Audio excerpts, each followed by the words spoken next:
Hello, family. Welcome to The Wealth Cycle, where we discuss all things related to building a financial legacy. I'm often asked, how do I qualify for a loan? And can I really buy a home? Well, the answer is yes, but it requires a disciplined process.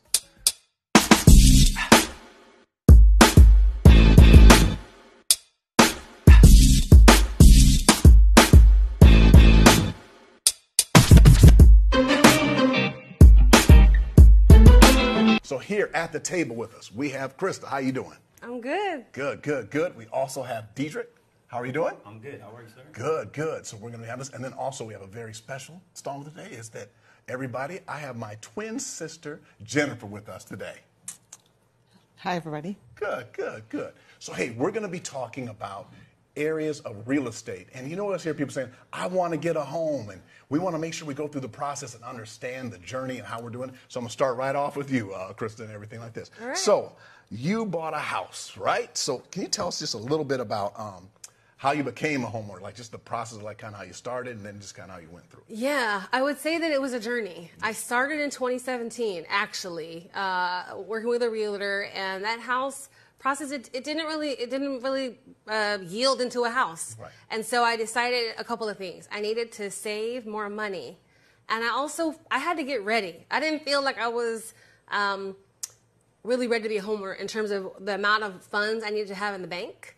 And so I waited and saved. And so it ended up being about 3 years later that I restarted the hunt. Right. So I just want to show you techniques, and we're going through this. So one thing is you had to save up, because a lot of people say, I want to do this, so you have to have a savings. Also, you're a business owner. So were there any hurdles that you had as far as a business owner, as far as qualifying and things like that? Yeah. So as a business owner, this is the thing that I learned in 2017. So when you're not a business owner, you have W-2s. You can prove your income. When you are a business owner, there are proof of income that you have to have. So I had income, I had proof of it, but the way you document it was different. So by 2020, when I started my home hunt, I just had more documentation. I had more money in the bank. My credit was even better than it was in 2017. And so I just felt more fortified, more confident, and more competitive in my home hunt when I started. Right. I'm going to go back into, because you chronicled, one of the reasons why here is you chronicleize this also on social media, so all the difficulties. Yeah. But the two things that we learned from you already is that number one is it just may not start off that you get a house, but then you come through. Yeah. And now you've lived there for how long now? 13 months. So has been about a year. Yeah. Okay. Are you done with everything, or is everything No, already? my dad says you're never done. Okay, gotcha. There's always a process. But, and then we got out the blocks. You just got a home. We found out that you had one. You moved in how many weeks ago? About 2, actually. 2 weeks Yeah, ago. it's not So been that long. one of the things is I want to ask you about purchasing a home and also being married with children. It's a little bit different looking for homes and the process and everything. It is. So in doing that, how did you prep your whole family, or how did you kind of prep family and get your finance in order so you were able to purchase a home? Yeah, so we kind of like Krista, our journey really started several years ago before we actually had kids. So we were kind of looking at different homes, different areas of LA, being an entrepreneur myself, understanding like you have to chronicle that income differently. So we had some challenges where we had to also wait a few years, and then we wound up having kids. So the process in terms of what we needed and what we wanted wound up differing vastly once we had kids, because the priorities shift at that point. Right. So we're looking for no longer the space where it's like, okay, we're young and going out and having fun, to we need a space for the kids. We need a yard. We need to make sure that the school district is good. We're looking at all those different things. So that all shifted once we had kids. The mindset shifted in terms of what we needed versus what we wanted. So we're talking about mindset shift with everybody. So one of the things we do when you buy a home is you have to make sacrifices. I remember it was like it was yesterday. I also moved into a home about a year ago, and I'm almost done doing the renovation, because when I buy a property, it's typically in very bad condition, and I fully renovated. But I also went, and I need a little bit of help from you on this. I actually went to a property. Dad was giving me a hard time about this. And this was a beautiful property. It was in Windsor. It overlooked the entire city. Came in there, did everything, had a full rec room, everything, but no yard at all. And I wanted to have it, but I knew I couldn't with kids. So there's certain sacrifices you have to make in order to get what you want. So I want our, people that are watching this or listening to say, like, what are some sacrifices you kind of had to make? So first of all, I'm going to come back to you. Yeah. I also want to hit Jennifer, and then I'm going to go to you. It's like sacrifice you made, but like one of the first things I think you're going to allude to is they're going out to eat all the time and the amount of money you need to save and different things. But what are some sacrifices you had to make in order for you to be a homeowner? Yeah, I think I could name two. Okay. The first is the budget that I thought my home was going to be. So when I first started looking, this was December 2020, I said, okay, I'm looking for a townhouse and this is my budget.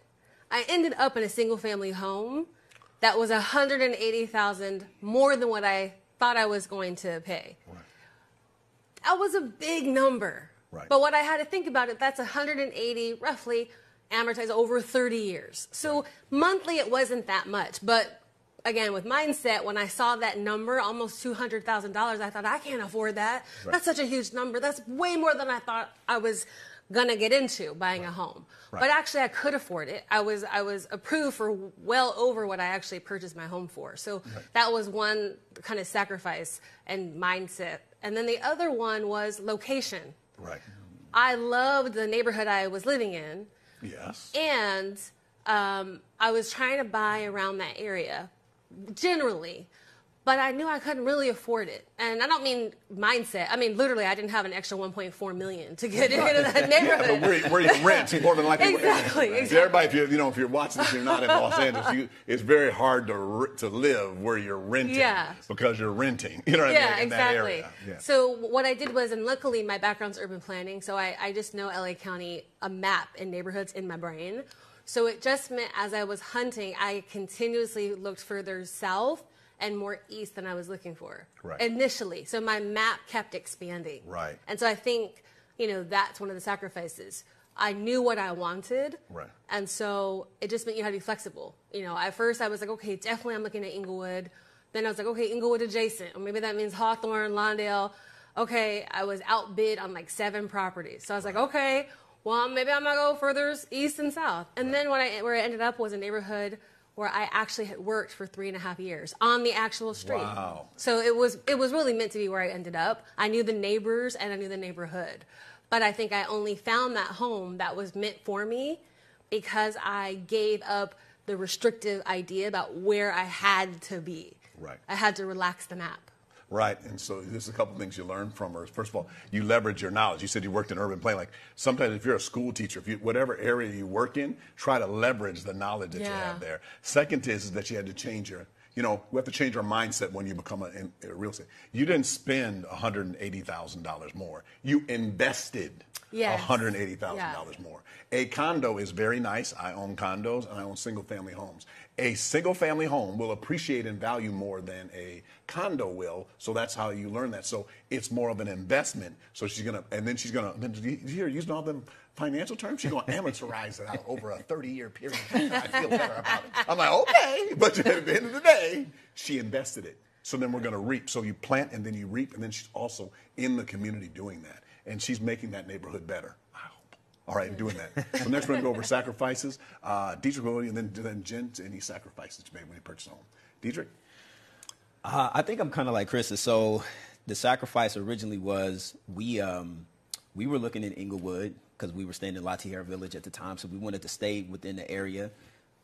During that time, our pre-approval would have kept us in the area, but then the Fed did something crazy, and they raised the Fed funds rate. The Federal Reserve raised the interest rates in the United States of America? So normally that doesn't really have a direct correlation with mortgage rates, but the trickle down from the economy being so uncertain caused lenders to bake in an increase in interest rates. So our rate at the time would have been somewhere around 4.15. By the time it was all said and done, APR-wise, it was like 5.875. Right. And so that pushed our purchasing power obviously down. So we started looking in outer communities. And we were sitting on a Zoom call one day. We were actually thinking about like Carson, Gardena, Compton, sitting on a Zoom call one day. And lo and behold, Danette says something about, think about the city of Compton. And then you came and said, hey, Dietrich, remember, skate to where the puck is going to be, not where it's been. And so we started looking at Compton and driving around, looking at different developments. We found a nice property out there, and at first it was kind of like, Compton has the stigma. I don't know, but I was like, let's keep an open mind about this.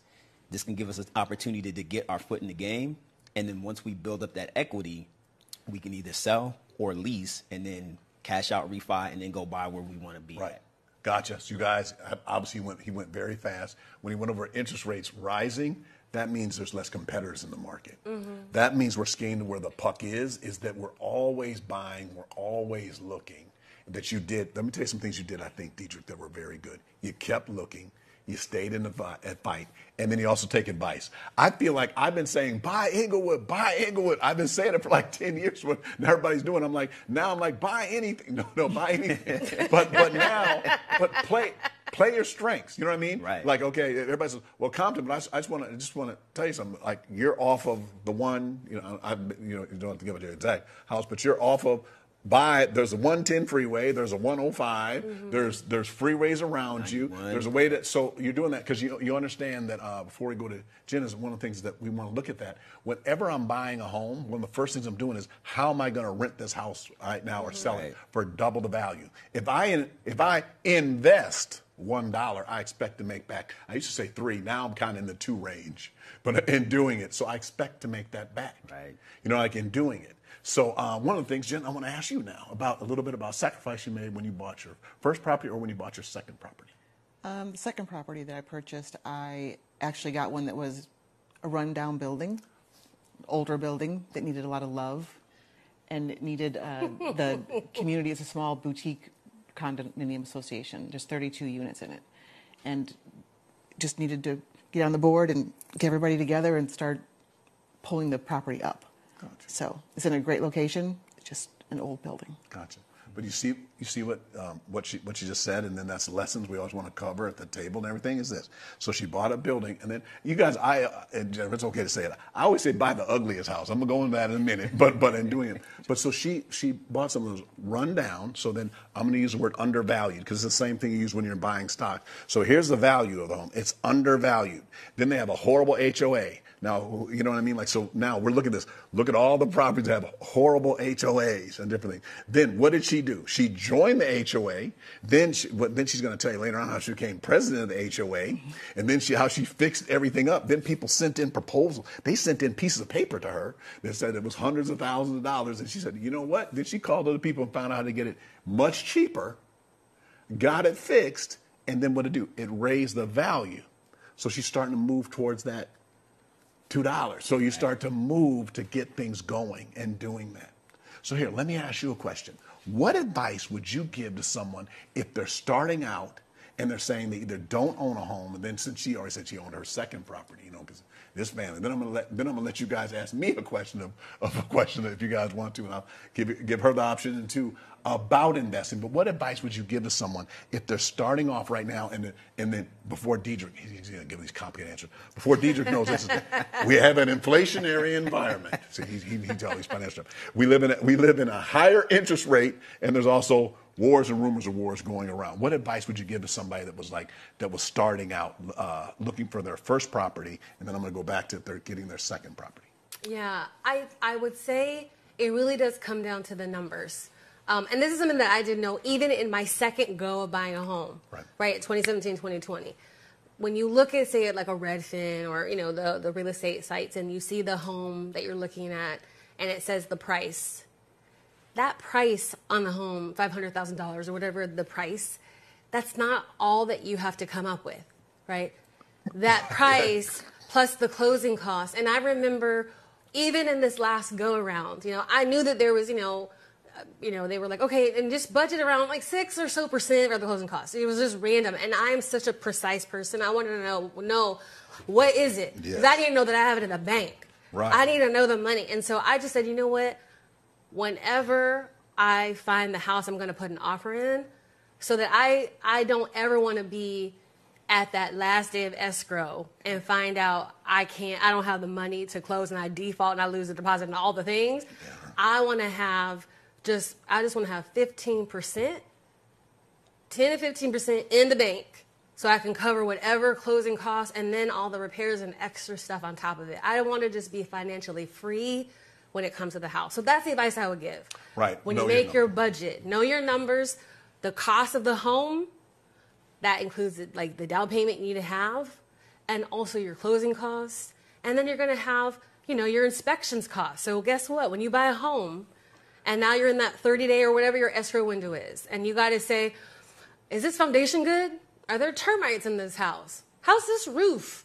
You got to pay people to come to that house and look. So depending on how many inspections you get, and by the way, in my price range, that meant homes that were 80 to 100 years old.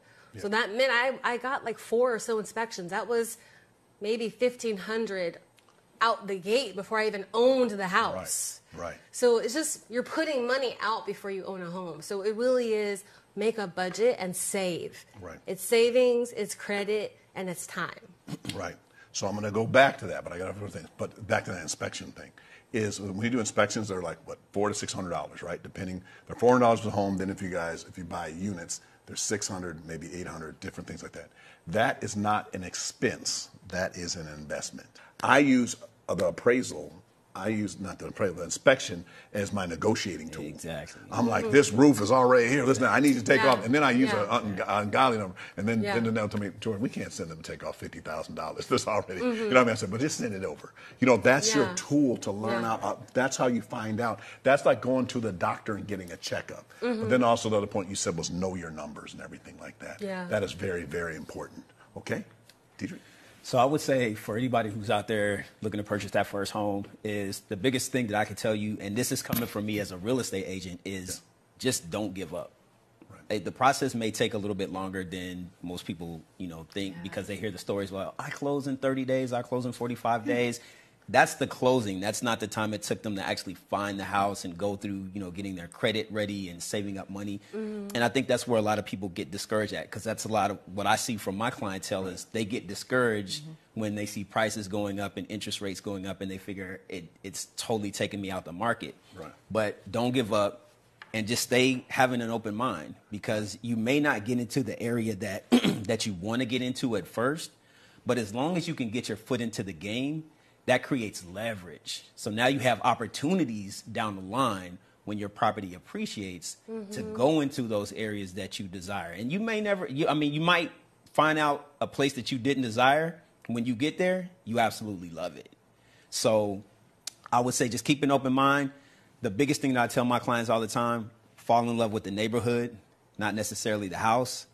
You can change the house over time. You cannot change the neighborhood. So, as an agent, I can't physically pick that house up and put it in a great neighborhood, but you can take a trashy house in a really good neighborhood, force the equity in it by fixing it up, and now you've increased your wealth by, exponentially at that point. But what about doing that as far as doing that with going in there with your wife? Oh, my gosh. And then mortgages and things like that? No, this is where it really got interesting at, because, she's walking into it like, we can fix the house up and do all this stuff. And I'm coming from the analytical standpoint of, okay, know the numbers. How much is it going to cost to fix this stuff up? Because what you're looking at right now is purely aesthetic stuff. What I'm thinking about is, what does the foundation look like? What does the roof look like? What does the plumbing look like in the house? Is the electrical up to date? Those are going to be the big ticket items, because once you get the house spruced up and it looks all great, if you don't have the electricity or the plumbing to serve that house properly, now you have additional problems. That money just went down the drain. So now what you invested has not become an investment. It's become a money pit. And so those were things that I had to kind of walk her through. Like, when you see this, I see that. Right. And so it took a little bit of time for us to get kind of on the same page, just in terms of what we're looking at and how much it was going to cost, because I'm an analytic. So I'm running the numbers and I'm looking at, okay, fixing it up, but then the major repairs, what's it going to cost? And so I would go back and say, here's what I estimated would cost us to do. And then she'd come back and go like, yeah, I don't want to do that. So it took a little bit of time for us to get on the same page, but I think it's because of what I do as a profession. She trusted me a little bit more in terms of like, okay, I'm going to trust you know what you're doing because I've seen you do it before. So I'll take your advice and we'll do it this way. Jennifer, whenever I call, I'd be like, hey, Jen, man, hey, what you doing? It's like, man, I'm doing something. Just give us a small glimpse of some. I'm rubbing my hands while she's talking. Go, tell us a small glimpse of some of the stuff you do when you renovate your place. How much you contract, how you work with the contractor, how much you do yourself, or to walk us through the last one, and then let me chime in during when you started painting part. Doesn't pay nobody because I need you to do that for me. But anyway, I'm sorry. Go ahead. Basically, in a nutshell, whatever I could do, like you guys, I just tried to do it. Yeah. And I would Google it, YouTube it. My walls, the place I moved into, the walls were just looking really rough. I thought, I'd love it if these walls were sanded. I love it because if I'm going to move in here, I got to put everything into it. I can't go back later after your furniture's in there and everything else. So I went through and I actually sanded the walls and primed the walls and anyway, changed toilet flappers, like stuff I would have never thought I would have ever done before. In a nutshell. But that's one of the keys that you have to look at is decide what you're going to do, and you stick to that, and then you hire out everything else, but get the right people. Because if they know what they're doing, they should be able to do it quicker and in those areas. And then if you get good, and then this is also another thing is what I found out through time is when you find a really good person, ask them who can do the other things. Yes. Yeah. So like if you're here laying the floors and saying, hey man, do you do the ceiling such and such or doing that? And then that area and then do this. And then how you really end up good is back to the ABCD. The couple of areas that you can do, if you can get everybody to work together and finish and then get all of your things, that's actually how you do it. Good. Any other things so we want to make sure, and you guys have anything else, Jen, that you would make sure that if you wish you would have known earlier, that you knew now that you'd like to share to help people that are getting their second home or their first? I would just echo what we've already said is just don't give up. Many people think they can't do it and they can't have a home. Yes, you can have a home. You just have to maybe give up something or figure out how you can get it. But yes, you can have a home. Everybody can have a home, but you have to believe that and stay on it. Right. Anything else? I would say something that Jen touched on earlier. For those of people who are looking to move into communities that have an HOA, I tell my clients, get on the board. If anything, at least attend the board meetings, because what you don't want to have happen is you just kind of let it go, and all of a sudden you get a notice in the mail saying, hey, there's a $10,000 assessment because we need new plumbing or a new roof. And you go, well, I didn't vote on that. Well, guess who did vote on it? Right. The people that board, showed up. the people that showed up. You didn't have a voice because you didn't come. So it can be time consuming. I know it, but what would you rather have? A couple of hours every month or a $10,000 bill that you have to pay out over the course of 5 years? Right. So get on the board if you're doing an HOA community. Bare minimum, just attend the meetings. Yep. Right. And she learned that too. And then also if everybody becomes active, there's a lot less work everybody has to do. Exactly. 10 people, 10 hours, then 30 people, she's centers. That's like 1 hour. And then doing it and getting advocates and working together. And you've advocated for properties. Anything else that you would want to share with someone that you wish you'd like to share with them that you know now that you wish you had known earlier? I would say make the list of, I think, and I fell into this as well. Like I want a house. And I even told you, but I don't think I can do it. You said, just try. Okay. It was literally October of 2020. I was like, I'm just going to rent a place that has a backyard because that's really what I want. I don't think I can buy. And then look at me now, I'm in my house. Right. But I would say what would be really important is make a list of what you want and the why. Because I think when it gets hard, when you feel like you can't do it, coming back to that, it becomes that fuel to keep it going. It was a pandemic. I had an apartment, no patio. Right. I had no outdoor space. And I just kept saying, I just want to be in a garden and be able to be outside. Right. And when my escrow went from 21 days to 100, when I got outbid on 8 properties by cash offers, all these things, I was like, forget it. I just was like, I want to be outside in the garden. You know, and that actually helped fuel to get through, honestly. So that was the thing I wish I would have known, you know, one, that just something just to focus on and not to get caught up in the hard stuff. Because it isn't easy, but, you know, nothing worth having comes easy. Right. All the time. Right. Right. So And that's what I enjoy wish I knew it wasn't easy. Because sometimes you hear people, I got my house, and it just seems like it's supposed to be Yeah, easy. like, yeah, Right. And I wish somebody would tell me and that. easy, and then all the 30-day escrows, just so you know, all that stuff, 30 days and 15-day escrow, Yeah. those are ads. Those aren't actual people that are doing it. So this is the thing I wish, what I'm saying, when you said what you wish you would know, that it does take time. That, it can happen. It will happen. And just focus on what you want. Right. And really just remember that this is what you're working towards. That's an important point about the why and everything like that. What's and whys. Family, I want to thank you for joining us at Wealth Cycle. A couple things. First is that, number one, there's 2 clubs out there. One is called the Starters Club. Everybody's in that. I want to go to college. I want to graduate. I want to be married. I want to own a home. And then there's another club. It's called the Finishers Club. That's the people that finish at the end. So we want you to be in the Finishers Club. That's by setting goals, looking at all this great information that was shared today, and that you can finish. It has been an honor to watch you guys go through the home buying process that I've watched. And it's like God has you on a channel, and you're sitting on that channel. And then you're in your apartment. It's hot. It's pandemic. You got to go somewhere to get a mask and different things. And when you move into a house, God is changing your channel. Now your channel's in high definition. Amen. She wanted to get a condo. Now she has a yard and go out there and smell the flowers. It's because she went through the process and finished it. I want you guys to continue to do what you're doing, but I also want you to get in the process. Ready, set, grow. Thank you for joining us.